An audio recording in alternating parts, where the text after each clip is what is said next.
Here's my little hit and miss engine from Banggood.com. This is my third engine from China. The first one was a Stirling engine, the kind is called a Manson engine, and it was absolute junk. It was badly made, the tolerances were terrible, the valves didn't line up the way they should, and it just didn't run, and it fell to bits when I tried to take it apart to get, see if I could fix it. The V2 vacuum engine I got came with a bent crankshaft because it wasn't packed well enough. Well, this came really, really well custom packed. There's a lot of videos for these on the internet, various things that people do to make their engine run better or more the way they like it. So the first thing I've done is put on these pieces of wood. Like my homemade Stirling engine, these come from a sun umbrella that was in the garden in pieces. It's really strong, beautiful wood with a bit of sanding. We've got a couple of brass screws going in there, and I put a little bit of hot glue gun glue here. These wheels are from an old couch. So old couches tend to have these beautiful caster wheels, and I think they look really good on there. I don't have a problem with the fact that you probably haven't seen an engine on casters. I think they just give it that a good look, make it a little bit vintage. Okay, so you can see one of the other changes I've made. So this is a lever to control the mix, and on the basic engine you do have this little stainless steel knurled knob that you can twist, but it's really hard to get big sausagey fingers like us old men have in there. And now I don't have a lathe, but I made the base that this handle fits on. I made that base out of a piece of brass that had the right dimensions, that I wanted.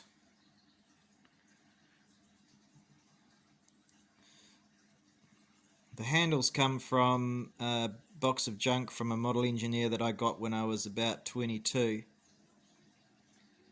This handle I've filed around there, used a tiny screw from an old laptop hard drive, and that works really well. A lot of people I see on the internet don't put a lot of oil in these engines, but I oil everything. We've got a drop of oil on the valve stems, every moving part. As you can see, the engine's pretty filthy. But talking of oil and filth, we're on to the second thing I want to mention.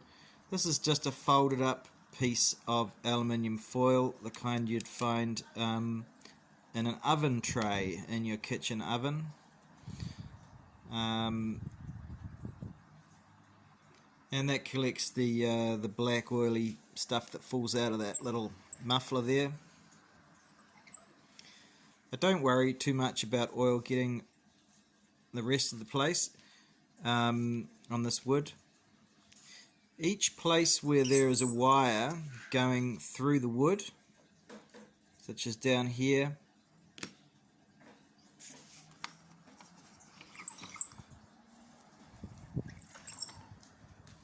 and down here, I've turned up the engine. Turned the engine upside down, taken the bottom off that, and filled those holes with hot glue, so the oil isn't going to run down there and get over the electronics. I mean, it can get down the side here. I use a tissue paper usually. Occasionally wipe this oil up from here. My ones had flywheels that run pretty true, which I was happy to see. Now I know other people take off one screw to get this running at a nice speed where you can see all this gear doing its thing. Well, I didn't want one screw for this being unbalanced, so I've used a screw here from a pen, from a cheap Bic pen. You just bend the last ring down, and secure that screw over the last ring of that spring. Now it's pretty loose, but it gives us a really nice speed where you can see everything happening. Other things I've done to this engine, I've put a little washer in here to stop this wiggling back and forth. When this part here shoots back and forth, it can make this whole assembly act like a sliding hammer banging back and forth here. That was causing, on my engine when I got it, this wheel here was rubbing against the magnetic pickup unit for the ignition, just rubbing against the end of it. Well, in here, pretty hard to see. I'm just going to see if we can zoom in, brighten that up, but you can see it there. You can see the edge of a big flat washer. So there's that washer there. You can see it in there. Not 100% flat. And now I cut the edge, cut a little hole in one side of the washer and pushed it in there, and that stops this whole assembly from going back and forth this way. The whole crankshaft assembly now is laterally, that's this way, absolutely fine. There's no wiggle. There's still a bit of wiggle. You can see and hear that. That's the bearings that are in there. Not too worried about those. I might find some other ones, but they're fine. Oil everywhere. I use good quality synthetic engine oil, a couple of drops in that piston area and the bottom end, the small end of the conrod, and all these areas here. Can put a bit of grease on these if I want to.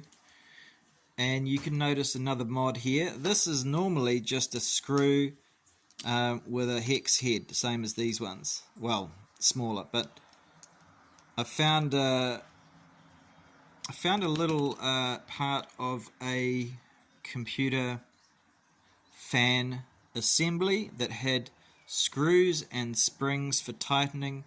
This unit was one end of the spring tightening.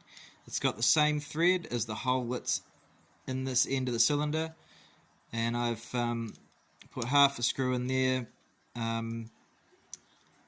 ground off the other end and screwed this on, and it looks like a little brass oiler that might belong there. Although it's not currently been drilled through, it doesn't work as an oiler. But I think the most crucial mod that anyone can make to this engine is this, your version of this switch here, and I've seen a number of people make it. So I've put on this brass triangle. I've cut that brass triangle out of scrap.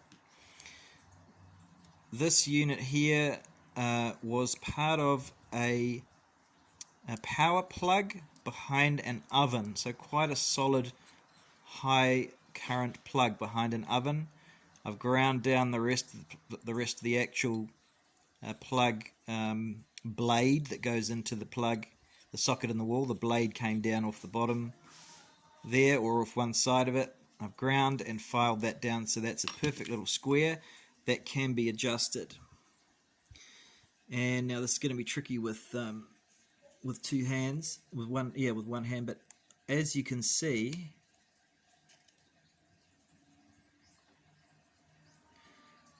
this is only letting electricity go to the ignition unit when this valve is closed. So when that valve is closed, the engine might run. It might be sucking air in, that valve closed, it can then suck air through the carburetor, the fuel air mixture, and then the next rotation it can fire. So you'll see one or two chug or chug chug when this runs, and with it running really slowly, that's going to work well. Now, where did I get that wee switch from?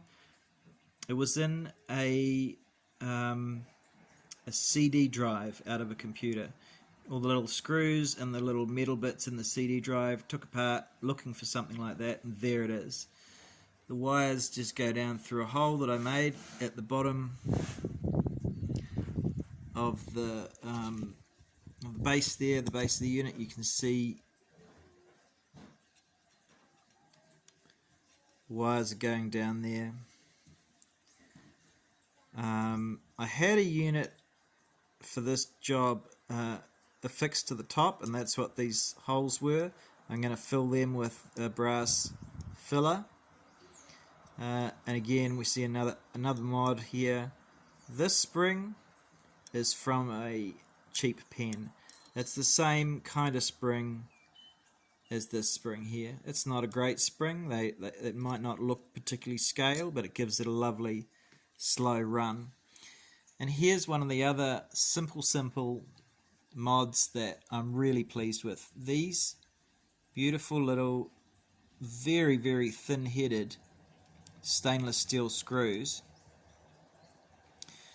came out of an old laptop. Now, many old laptops have a bracket screwed to the laptop hard drive, and those screws are the same thread as the ones that are already in the top of this casting here. And some screws like this have an extremely flat head. This is not a triangular head screw that I've had to countersink.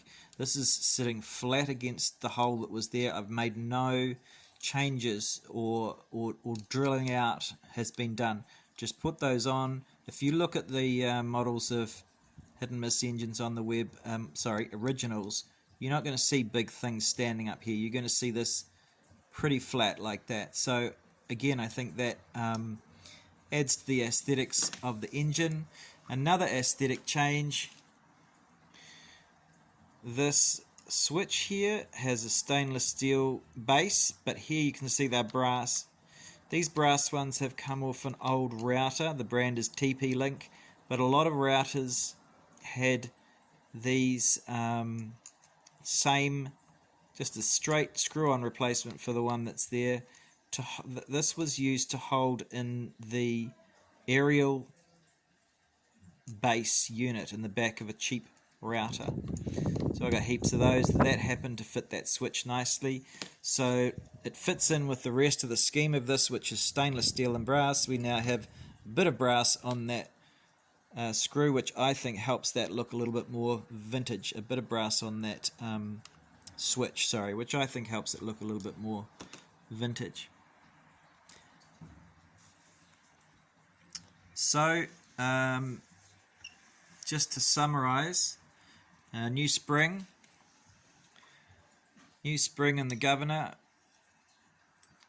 a little washer here to stop this going back and forth, a washer in here to stop this going back and forth. Now those washers have all been added without taking the thing to bits. I just used scissors or a snipping tool to take a wee channel out of one side of the washer, slightly smaller than what I think the it's going to basically grip over the top of this and keep that washer from falling out.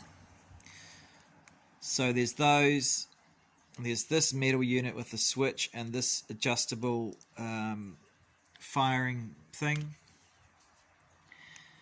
Obviously the base, this to catch grimy oil, and the governor, which the mix here. So let's fire it up, and you'll see that this runs nice and slow, very quietly. Can I just say why it's so important to put this on? the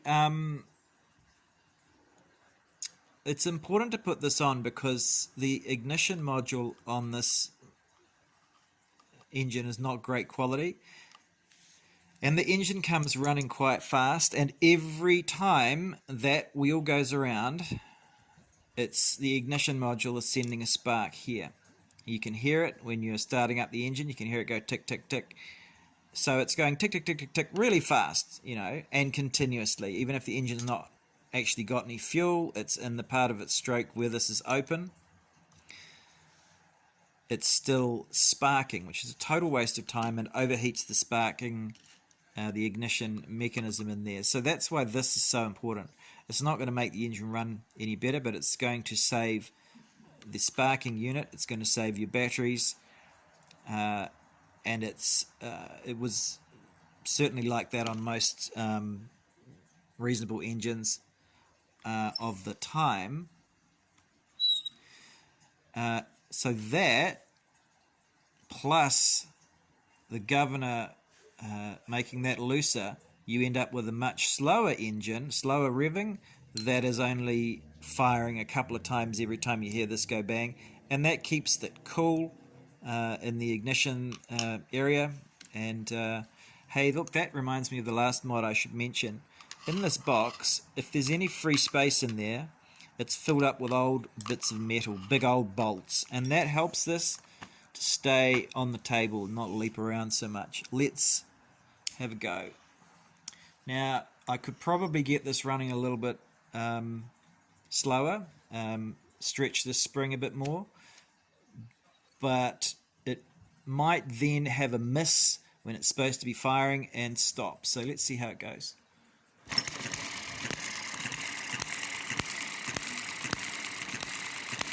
So one of the reasons I like this going at this speed, the whole thing is quieter.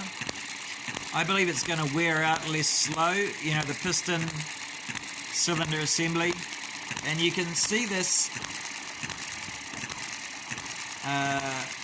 push rod really clearly. Now you can even hear really clearly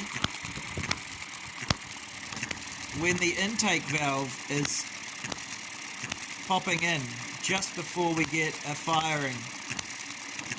So you can hear it sound like a boop, boop, boop, boop up, boop up, boop up, boop up, boop up. And that's that little valve getting sucked in when there's suction.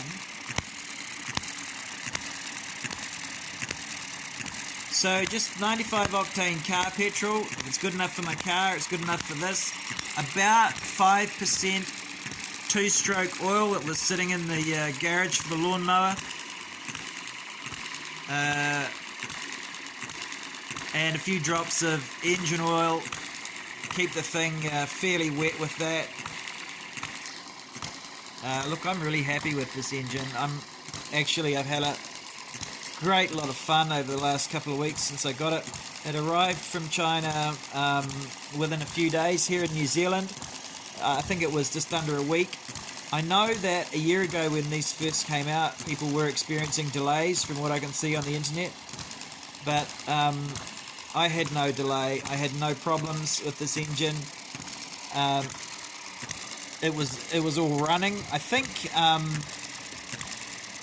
the kind of things that a builder would do with his own engine, which is making sure all this is running as well as possible, that isn't done, but that means I can do it. You know, I don't have an engineering workshop, but I can make things using a drill press, a bit of imagination and some scrap. And so there's no way I could build one of these, but I can certainly tweak it into running just beautifully and put a base on it that looks pretty good.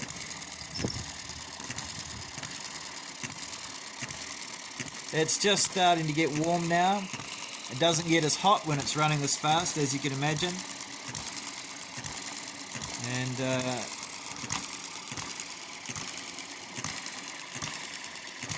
yeah, my first Model IC engine. I've had model airplane engine diesels from when I was a kid. So-called compression ignition or diesel engines for model airplane, which I'll show you on this channel eventually. This is available at the moment, and I think it's a great wee engine.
Thanks for watching.